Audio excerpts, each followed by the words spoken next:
Hello, this is Ayesha. I come to my channel. ওনারা কেন আছেন? আশা করি ভালো আছেন। আয়া ভালো আছে আলহামদুলিল্লাহ। ওনারা দুয়াই তো আয়া আজ রাতে রান্না করছিলাম তাইলে পটল তরকারি। পটল বাচ্চা করলে টোটালি হাতানো আসা। তো ওনারা যদি একবার ওলেও বাসার মধ্যে এইভাবে রান্না করলে বাচ্চার থেকে শুরু করিয়া না বুড়া পর্যন্ত অনেক বেশি পছন্দ করিব। তখন আই রান্নার যাই রান্নার মদুল্লা লই লইম ধরে আই এটা মসুর ডাল। আই এটা আধা কাপ মসুরের ডাল লই আনা এটা আই দি দিয়ম ধরলে কুসুম গরম পানি দিবার হারণ হইলে ডালের মাঝে যদি কুসুম গরম পানি দন যদি অনত রান্নার সময় না থাকে তাহলে ডাল তাড়াতাড়ি সিদ্ধ হয়ে যাবে, ভিজে যাবি। যে ডাল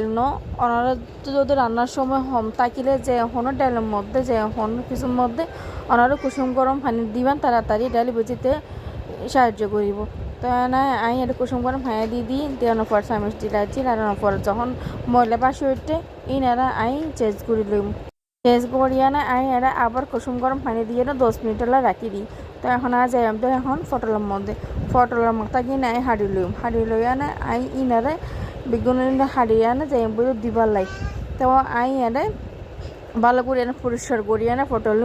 আই দুই লইম। তো ওনারা হদি ওনারা তো যদি আর ভিডিও গান একটু হলে ভালো লাগে থাকিলে তাহলে আর চ্যানেলও ওনারা সাবস্ক্রাইব করে দিবেন এবং লাইক কমেন্ট শেয়ার করে দিবেন আর আনলা ওনারা বেশি করে দোয়া করিবেন। এরপর আয় যাই বদলে ফটোলিন চুরি পাল্লাই আয় ফটোলিন কিন্তু ক্লিয়ার করিয়া না নচলিয়ম আয় একটু একটু চামড়া রাখি দিম কারণ রাখি দিও না কারণ ইনারা আয় পরে ভিডিওর মধ্যে জানাই দিম। তখন পটল বেগুন চুলাই গেল আয় একা চামিচর সাহায্য আয় ভিতরের অংশ বের করে লইম। ওনারা কিন্তু ভিতরের অংশ বের করিয়ে না কেউ ফেলানো দিবেন ই বেগুনতে রাখি দিবেন বেগুনতে পরে রান্নার হাজার মতো রাখিব। তো এখন আয় ওনারা হই দিয়ে কি আনলা আয় ফটোলের চামড়া একটু একটু রাখি দিয়ে দিন না কারণ ফটল অনেক বেশি সেন্সিটিভ। কারণ আয়া যখন ফটলের ভিতরে অংশ বের করছম যদি অনারা সুন্দর করি ক্লিয়ার করি যদি অনেক ফটলের চামড়া বেগিন ফেলা দিলে তাহলে ওনারা তো ভিতরে অংশ বের করতে কষ্ট হয়ে যাবি। তিন আনলা বলিয়া না আই ফটলের চামড়া একটু একটু রাখি দিয়ে দে। তো অনাই ঘুরতে ঘুরতে ডাইল ভিজা হয়ে গিয়ে তারপরে ডাইল ভিজা হয়ে গেলে ডাইলি নারে 5 করি পরিষ্কার করি দুই লইম। দুয়ানোর পরে আই ডাইলি নারে বাড়ি লইম। বাড়িওয়ালা বলিয়া না একটা ফাড়ার মধ্যে আই ফাড়া সুন্দর করি পরিষ্কার করি দুই লইয়ে দুয়ানোর পরে আই এই মুসুর ডাল দিলিম দিয়া না আই ভালো পাবিয়া নাই আই মুসুর ডাল বাড়ি লইম। বাড়ার সময় ওনারা হই দিই কারণ মুসুর ডাল কিন্তু ওনারা কেউ মেখে করিয়া নামা দিবেন একটু দানা দানা করে বাড়িবেন। আমি কিন্তু ব্লেন্ডারের মধ্যে ইন্ন করে দিতে পারলাই যদি ব্লেন্ডারের মধ্যে বেশি নরমিকগুলো গই তাহলে রান্নার স্বাদ একদম নষ্ট হয়ে যায়। তুই তো ওনারা দেখা দিয়ে কীভাবে দানা দানা করিয়া না মশার দিন বাড়ি লই তা বাড়ানো শেষ হয়ে গেল আমি ওকে বাড়ির মধ্যে গিয়ে নামে লই এটা আমি অফ ক্যামেরার মধ্যে ওদের আলু সিদ্ধ করে লই কেলা সিদ্ধ করে লই নানা ওনারা জানা দিম। তারপরে রান্নার মধ্যে দিয়ে দিম তাহলে তেল দিয়া না আয় দিদিম তো গুলমরিচ দিয়া না আয় দিদিম তো এটা পিঁয়াজ দিয়া না আয় ও জিবা পটলের ভিতরে অংশ বের করে রাখছিলাম আমি বেড়ে দিয়ে দিয়া না 3-4 মিনিট পর্যন্ত হসানোর পরে দিয়ে দিম তো আদা রসুনের পেস্ট রসুন দিয়া না আই পালা করে আড়ি সারি হসালি তারপরে দিয়ে দিম তো মাজার সাইজের উপর টমেটো কুচি তারপরে নানা আমি পালা হসা দিই কিন্তু ওনারা অনেকে এটা কিন্তু ফানি ব্যবহার নকরিবা না আয় এরা হনতরা ফানি নৌ দিই। তারপরে এটা হলুদ গুঁড়ো মরিচের গুঁড়ো ধনিয়ার গুঁড়া এবং কাঁচামরিচ কুচি দিয়ে নাই ভালো করে হসাই লইম ও জিবা ডাল বাড়ি লই ডাইলি বেড়ে দিয়ে নাই ভালোভাবে আস্তে আস্তে হাসা লইম একটু সময় করে হসা ফুরিব কিন্তু পানি নকরিবেন। তারপরে এটা দিয়ে দিম ধরে একটু হালকা আধা চামচ চিনি দিয়ে নাই ইনারা আবার 2-3 মিনিট ধরিয়া লাড়ে সারিয়ে হসাইম। হসানোর পরে দিম ধরলে ধনিয়া পাতা কুচি দিয়ে নাই ইনারে আবার 2-3 মিনিট ধরিয়া লাড়ে সারিয়ে হসাইম। হসানোর পরে ইনারা এটা দিয়ে দিম ধরলে বাজার জিরার গুঁড়া দিয়ে নাই ইনারা 2 মিনিট ধরিয়া ডাকনা দিয়ে ডাকি রাখুম। দেখানোর পরে ইনারা নামাই ফেলাম নামানোর পরে ইনারা 2 ভাগ করে লইম এক ভাগ লইম দুটো বাড়ির মধ্যে আর 1 ভাগ লই ইনারে প্লেটের মধ্যে ছড়াই লই লইবার প্লেটের মধ্যে লইবার হারান হইলে তাড়াতাড়ি ঠান্ডা হয়ে যাবার লাগবে কারণ গরম যদি ওনারা ফটলের ভিতরে ঢুকাতে চাইলে তাহলে ফটল নরম হয়ে যাবে ওনারা তো রান্না করতে বেশি অসুবিধা হইব। তো আই এড়াই ফটলের মধ্যে বেগুন একইভাবে করে ঢুকালে ঢুকানোর সময় ওনারা হয়তো কেউ ফটল ভর্তি করি ওনারা নবরিবান কারণ ফটলের মধ্যে পড়ানোর সময় একটু খালি রাখিবান নইলে ফটল যখন সিদ্ধ হইব তখন কিন্তু ভিতরে ইতি বেগিন বাইরে যাবি। এরপরে কিভাবে গড়িয়ানে বেগিন ঢুকাইলে দোকানে ফরা যায় বই তাই বাজি বলে সোলার মতো বয়ে দিতে এখন প্যানের মতো তাই পরিমাণ মতো তেল দিয়ে না একে একে আমি ফটলন দিয়ে না এক পিসটা পর্যন্ত ফুকা করছি তো এক পিসটা হয়ে গিয়ে লাগে নেড়ে উল্টা দিয়ে না যখন হয়ে যাবে তখন একটা প্লেটের মধ্যে না ফেলাই লইয়া না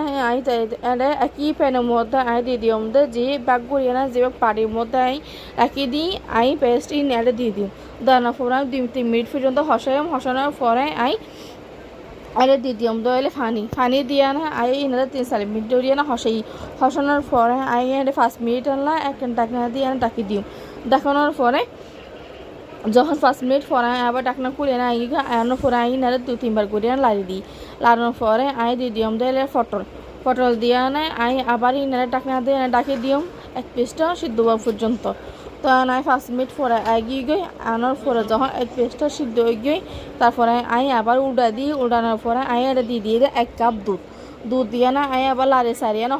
হসানোর পরে এই নারা আবার 2-3 মিনিট হলো বলিয়ে না ডাকনা দিয়ে এনে ডাকি দিম দেখানোর পরে আবার এটা মাঝখান দিয়ে 2-3 বার লাড়ি দিই এতবার লাড়িবার হারানো হইলে যখন অনারা তরকারি যখন মাখা তখন নিচে তো ফুরে যাইবার সম্ভাবনা থাকে এটা এতবার লাড়ানো হারো ফুরি গেলে কিন্তু অনারা রান্নার স্বাদ একদম নষ্ট হয়ে যাবে তারপরে জাস্ট ফ্লেভার এলা বলিয়ে একটু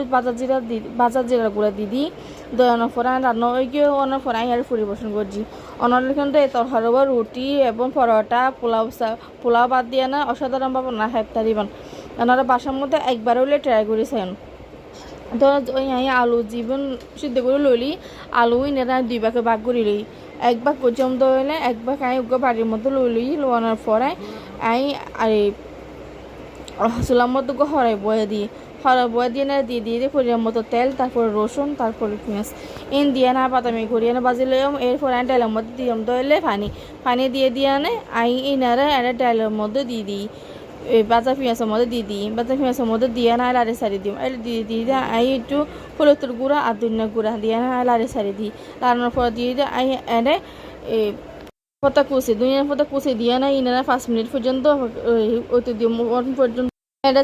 তো জিবা আলু মাখে রাখি দিই এটাও দিয়ে পেঁয়াজ কুচি এবং মরিচ কুচি আর ধনিয়া পাতা কুচি দিয়ে না সরিষার তেল দিয়ে না ইনার মাখানোর পরে আলু পাতা ইনার করে লইম বানানোর পরে বইতে এতক্ষণে ডাইলিন ওই গিয়ে 5 মিনিট তখন ডাইলিন যখন পানি শুকায় না যখন এদিকে মাখা হইব তখন ডাইলিন নামায় না পরিবেশন করছম করানোর পরে এটা বইতে হইলে আলু ভর্তা আলু ভর্তা করি বলে দিয়ে হরে মতো পর্যন্ত তেল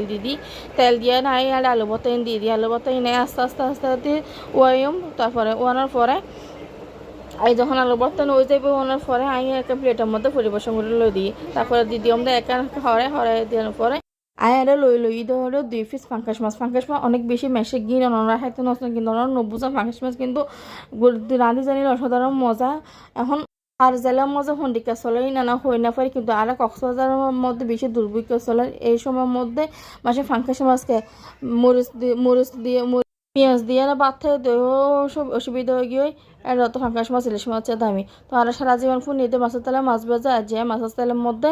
এই রসুন আর মরিচ বাজি লই কোনো সমস্যা নেই তুই হইতে 1 পিস হয়ে গিয়ে 1 পিস হয়ে না উড়া দিও আর 1 পিস হয়ে লবলিয়া না তো 1 পিস হয়ে পরে না নামা ফেলে নামানোর পরে হরে বয়ে দিয়ে সরিষার তেল তারপরে দিয়ে পেঁয়াজ কুচি তো পেঁয়াজ কুচি না বাদামি কালার পর্যন্ত অপেক্ষা করছিলাম তো না